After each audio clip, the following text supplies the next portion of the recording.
He's not a God that will forget his promises, but then he's a God that wants to see you in prayer. Nature is our nature. Yes, so he created us in his image. There are some traits we exhibit that are God's traits.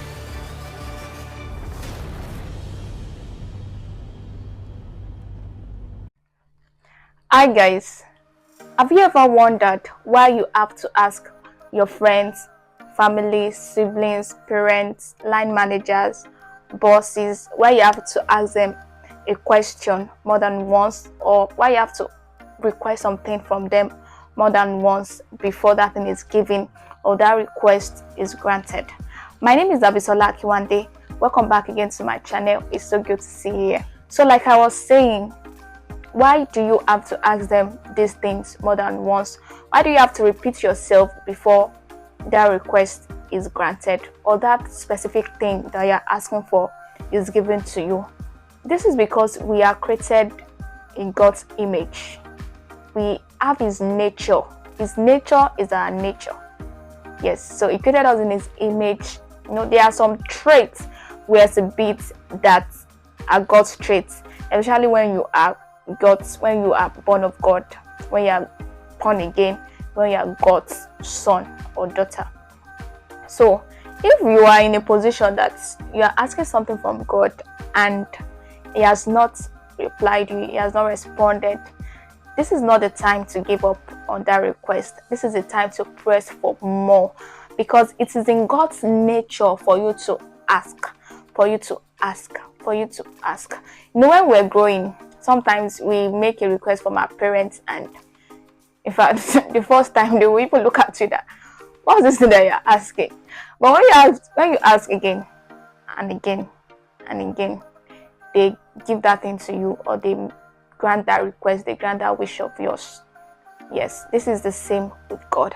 Remember, it is the earnest and continued, or I think a translation says fervent prayer that avails much. This is not the prayer that you pray just once. I'm not saying God does not answer prayer once, but sometimes it is a continued prayer.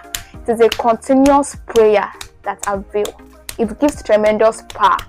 Another translation says that it makes tremendous power available. The reason why it is taking long is because that thing carries so much power. It carries tremendous power. The Lord is cooking it. So, and when it is ready, you will marvel. You will marvel. You will marvel. So, yes, that's just what I want to tell you today. If you are in a situation that you're asking something from God, and you know this is the will of God, my brother, my sister, you have to keep asking. You have to keep asking. You have to keep asking. He's not a God that will forget his promises, but then he's a God that wants to see you in prayer, that wants to see you ask for things. Not that he does not know what you need. Not that he doesn't know that you are in need of this, but he says, ask and it shall be given unto you. Not keep silent. Not keep silent. This, even as I'm talking like this, I'm being reminded of the book of Genesis. Yes, it was Genesis. That was between Jacob and Esau. When God told Esau that when you are tired, you shall break his yoke off your head. So this is not the time to keep quiet. This is not the time to rest. This is not the time to imagine that God knows that you need that thing. It is a time to keep to get into action in place of prayer, in place of constant reminder. The fervent, effectual prayer of the righteous man avails much. The continuous prayer of that man avails much. It gives tremendous power.